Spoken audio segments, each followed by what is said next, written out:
It has been a frigid Friday. We had snow bursts and sub-zero wind chills this morning.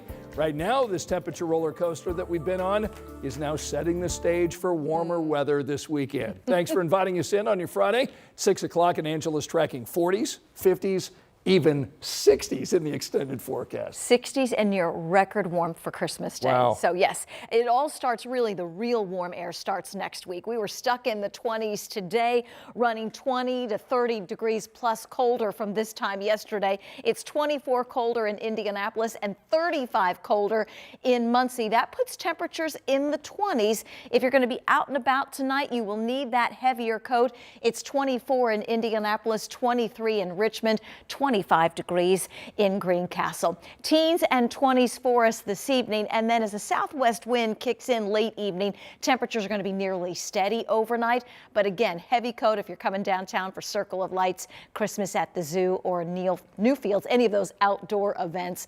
Overnight temperatures low to mid 20s under mainly clear skies.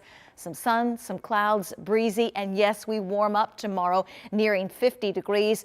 We'll wrap up the weekend a little cooler with some sunshine, 36. It's good that the weekend is nice and quiet ahead of the holiday, and here comes that warmth, 50s and 60s next week. More on this and rain chances in the 7-day. All right, Angela, thanks. We'll see you in a little bit. Medical marijuana is back in the spotlight tonight. A Hoosier Marine veteran says cannabis helped him avoid opioids for chronic pain. And as our Emily Longnecker shows us tonight, he's now hopeful a new federal move could finally push Indiana lawmakers to act. Cannabis does have medical benefits for a lot of patients out there. Jeff Staker would know. The U.S. Marine Corps veteran who served in Operation Desert Shield and Desert Storm has used it for several years for chronic back pain, the result of his military service. Through the VA, a lot of veterans were prescribed opiates for painkillers, and that's before it really, was taking effect on a lot of us. And they switched over to using cannabis as a beneficial alternative. Because of his experience for the past several years, Staker has been on the front lines of trying to get medical cannabis legalized in Indiana. He's hoping President Trump's signing this week of an executive order to reclassify marijuana as a less dangerous drug will help in that process. And I think this is the next step, and it will open up the door for the remaining handful of states that do not have cannabis for medical reasons. Right now, 40 states and Washington, D.C. have legalized marijuana for medical use. Indiana Governor Mike Braun has indicated before he's open to conversations about legalizing medical cannabis in Indiana, particularly if there's movement at the federal level. But some Republican lawmakers in Congress have urged the president to keep the current standards, concerned about the impacts to public health and safety. In Indiana, over the past several legislative sessions, lawmakers have offered bills to legalize marijuana for medical use, but none have made it to the governor's desk. So far, no bills have been filed this session that address the issue.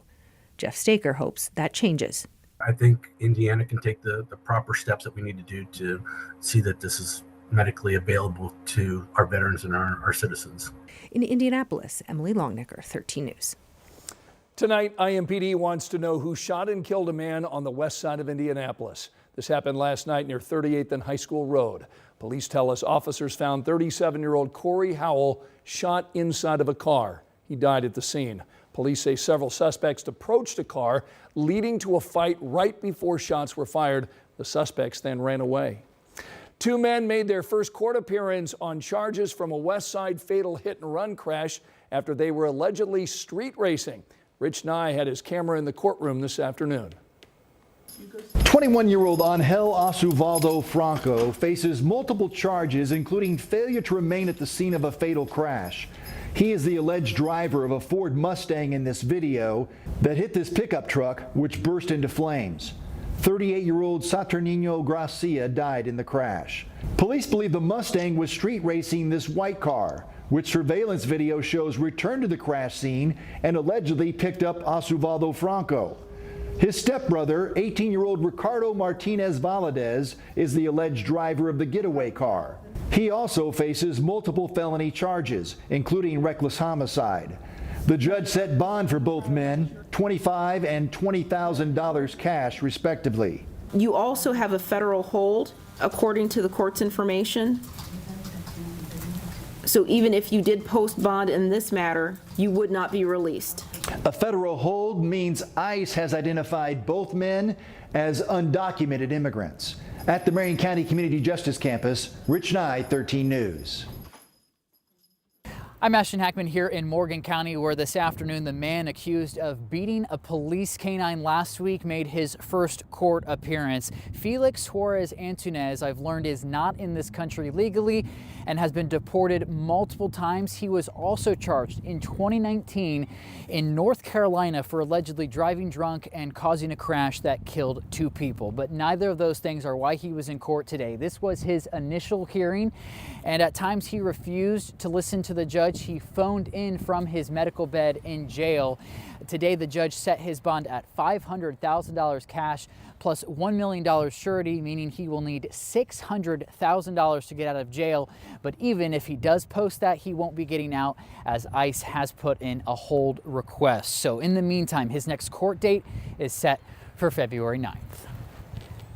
Tonight, IMPD is sharing new stats about traffic crashes and their efforts to keep our roads safe. The police department says they responded to 73 deadly crashes and cleared more than 40% of deadly hit and runs. Officers issued more than 12,900 traffic tickets, including 6,000 parking tickets. They also made more than 230 arrests for impaired driving and conducted 17 DUI checkpoints. Tonight, Indiana Congressman Andre Carson is reacting to Martin University's decision to pause operations. The university announced earlier this month it is cutting operations because of financial and enrollment challenges. Indiana Governor Mike Braun announced earlier this year the university would not get certain funding that it had in prior years. School officials tell us state funding is a factor in that decision. Congressman Carson released this statement today, reading in part, the state cut funding because of inaccurate and misleading national talking points against diversity, equity, and inclusion. It was not a decision made thoughtfully or based on facts and what's best for our community. As a result, learners in Indianapolis will have fewer opportunities. Still to come on this Friday night, a nonprofit is getting in the holiday spirit, spreading cheer to Hoosiers in need. We've got the special shopping trip that parents took today. Angela? Scott, it was cold today. We spent most of the afternoon in the 20s. Near 50 tomorrow, even warmer for Christmas Day. I'll have a look ahead. And the Indianapolis Colts showing gratitude to healthcare workers during the holidays. We'll show you why they say those thank yous don't go unnoticed when we come back.